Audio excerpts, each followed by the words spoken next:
Hello बच्चों, स्वागत है हमारे कोई वीडियो में। तो आज हम भौतिक विज्ञान का पार्ट 2 लेकर आए हैं और ये है क्वेश्चन।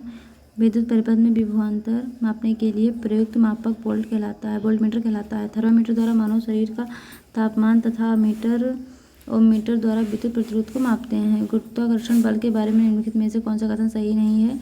तो यह वस्तुओं के द्रव्यमान के उत्पाद के व्युत्क्रमानुपाती होता है।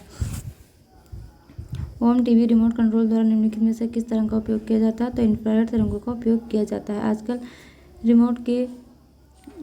के रिमोट कंट्रोल प्रायः अवरक्त तरंगों का उपयोग करके दूरी से ही निर्देश देने का कार्य करते हैं। इनमें से हवा की नमी को किससे मापा जाता है? तो हाइग्रोमीटर से हवा की नमी को मापा जाता है। प्रकाश वर्ष निम्नलिखित में से किससे संबंधित है? तो यह दूरी से संबंधित है। जब बल दो सतहों के बीच सापेक्ष गति का विरोध करता है तो इसे कहा जाता है, तो इसे घर्षण कहा जाता है। निम्नलिखित में से किस मात्रा के लिए इकाई मीटर प्रति सेकंड स्क्वायर का उपयोग किया जाता है? तो त्वरण के लिए किया जाता है। त्वरण, यदि किसी वस्तु का वेग समय के साथ परिवर्तित होता है तो उस वस्तु के वेग परिवर्तन की दर को त्वरण कहा जाता है। यह एक सदिश राशि है। इसका SI मात्रक मीटर प्रति सेकंड स्क्वायर होता है। LED शब्द का पूर्ण रूप क्या है, जिसके आविष्कार के लिए आविष्कारकों को 2014 में नोबेल पुरस्कार मिला? तो इसका फुल फॉर्म है लाइट इमिटिंग डायोड। यह प्रकाश रूपी उपकरणों को में बेहतर इस्तेमाल होता है। कोई वस्तु अपनी विरामावस्था या गतिमान अवस्था में होने वाले परिवर्तन का विरोध करती है, उनकी यह स्वाभाविक प्रवृत्ति कहलाती है, तो यह जड़त्व कहलाती है। दो टर्मिनल वाला एक निष्क्रिय वैद्युत घटक है जो परिपथ में विद्युत प्रतिरोध उत्पन्न करता है, तो यह प्रतिरोध है। विद्युत प्रतिरोध यह किसी पदार्थ का वह गुण होता है जिसके कारण पदार्थ विद्युत धारा के प्रवाह की दिशा में बाधा उत्पन्न करता है। जेट इंजन किस सिद्धांत पर कार्य करता है? तो यह रैखिक संवेग के संरक्षण पर कार्य करता है। निम्न में से कौन सा नियम यह कहता है कि दो वस्तुओं के बीच लगने वाला बल उसके द्रव्यमानों के गुणनफल के समानुपाती होता है? तो गुरुत्वाकर्षण का नियम। निम्नलिखित में से कौन सा एक ऊर्जा की इकाई दर्शाता है? तो कैलोरी और जूल। निम्नलिखित में से कौन सी वस्तु केवल परावर्तित प्रकाश के कारण दिखाई देती है? तो यह चांद।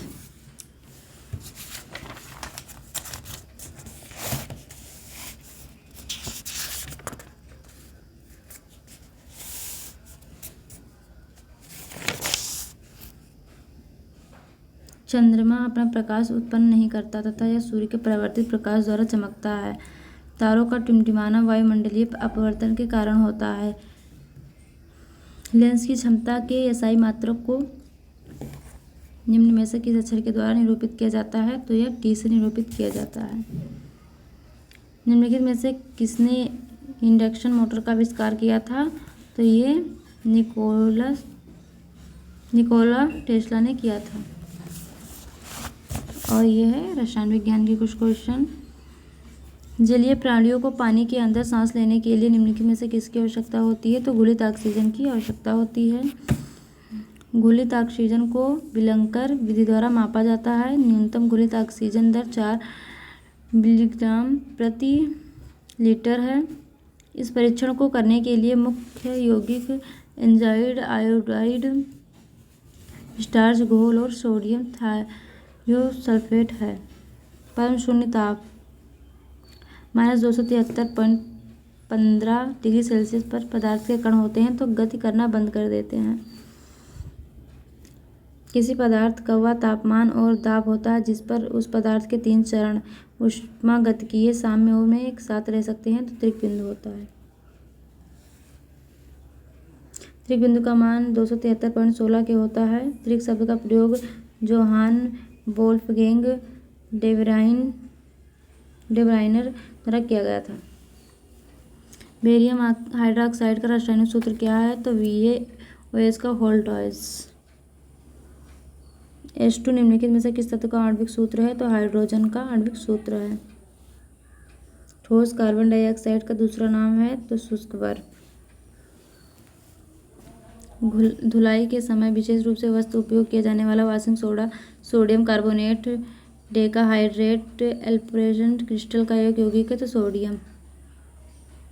सोडियम आवर्त सारणी के प्रथम समूह आवर्त 3s ब्लॉक में स्थित है। इसका द्रव्यमान संख्या 23 तथा परमाणु क्रमांक 11 होता है। आधुनिक आवर्त सारणी में कितनी क्षैतिज पंक्तियाँ होती हैं? तो 7। आधुनिक आवर्त सारणी का आविष्कार हेनरी मोसले ने किया था। आधुनिक आवर्त सारणी के अनुसार तत्वों के गुणधर्म की उनकी परमाणु संख्या के आवर्ती फलन होते हैं। आवर्त सारणी में 18 ऊर्ध्वाधर समूह होते हैं, स्तंभ समूह होते हैं। निम्नलिखित को पढ़िए। आवर्त सारणी के एस ब्लॉक में कैल्शियम मौजूद होता है। सभी ज्ञात तत्वों में 78% से अधिक तत्व धातु हैं और यह आवर्त सारणी के बाईं ओर लिखे जाते हैं, बाईं ओर दिखाई देती हैं। डी ब्लॉक के तत्वों को आंतरिक संक्रमण इलेक्ट्रॉनों के रूप में भी जाना जाता है। ए और बी दोनों शक्ति है।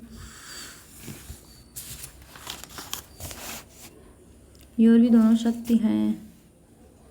निम्नलिखित में से कौन सा तत्व एस ब्लॉक का तत्व है? तो रुबिडियम एस ब्लॉक का तत्व है। निम्नलिखित में से कौन सा तत्व आवर्त सारणी पी ब्लॉक का हिस्सा है? तो ऑक्सीजन। मेंडलीव की आवर्त सारणी में परिवर्तन किया गया था, जो आधुनिक आवर्त सारणी के आधार के रूप में स्वीकार किया गया है। परमाणु संख्या की आधुनिक आवर्त सारणी के अनुसार हीलियम का परमाणु क्रमांक क्या है? तो हीलियम का परमाणु क्रमांक 2 है।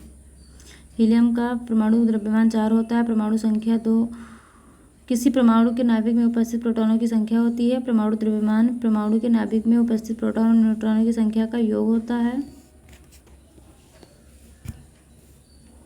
निम्नलिखित में से कौन सी गैस ठंडी और संपीड़ित होने पर गैस के अतिक्रांतित तरल अवस्था में बदल सकती है? तो कार्बन डाइऑक्साइड। गैस का द्रव में परिवर्तित हुए बिना सीधे ठोस में परिवर्तन होना कहलाता है। तो निक्षेपण एक ऊष्मागतिकीय प्रक्रिया है जिसमें कोई गैस ठोस बन जाती है, निक्षेपण कहलाती है। ऊर्ध्वापतन किसी ठोस पदार्थ को गर्म करने पर बिना द्रवित हुए सीधे वाष्पीकृत हो जाना ऊर्ध्वापतन कहलाता है, जैसे कपूर, नेफ्थलीन, अमोनियम क्लोराइड आदि। वाष्पीकरण द्रव में वाष्प में परिवर्तन होने की क्रिया है। यह 2 प्रकार की होती है, कम ताप पर द्रव का वाष्प में जमना और क्वथनांक, नियत ताप पर द्रव का वाष्प में बदलना। किस भौतिक नियम के अनुसार यदि किसी गैस के अणुओं की मात्रा में संख्या स्थिर रहे तो गैस का दाब और दाब का अनुपाती होता है? तो वायल का नियम कहता है। न्यूलैंड्स का अष्टक का सिद्धांत केवल किस तत्व पर लागू होता है? तो कैल्शियम पर। आवर्त सारणी के प्रथम आवर्त में कितने तत्व मौजूद हैं? तो 2 तत्व मौजूद हैं। प्रथम आवर्त में 2 तत्व हैं, हाइड्रोजन और हीलियम। हीलियम उत्कृष्ट गैसों में के समूह का प्रथम तत्व है। आवर्त सारणी में किस वर्ग को उत्कृष्ट गैसों के रूप में जाना जाता है? तो इसे वर्ग 18 को उत्कृष्ट गैसों के रूप में जाना जाता है। आज के लिए इतना ही, मिलते हैं अगले वीडियो में। अगर वीडियो अच्छी लगी हो तो वीडियो को लाइक करें और हमारे चैनल को सब्सक्राइब करें। तब तक के लिए जय हिंद, जय भारत।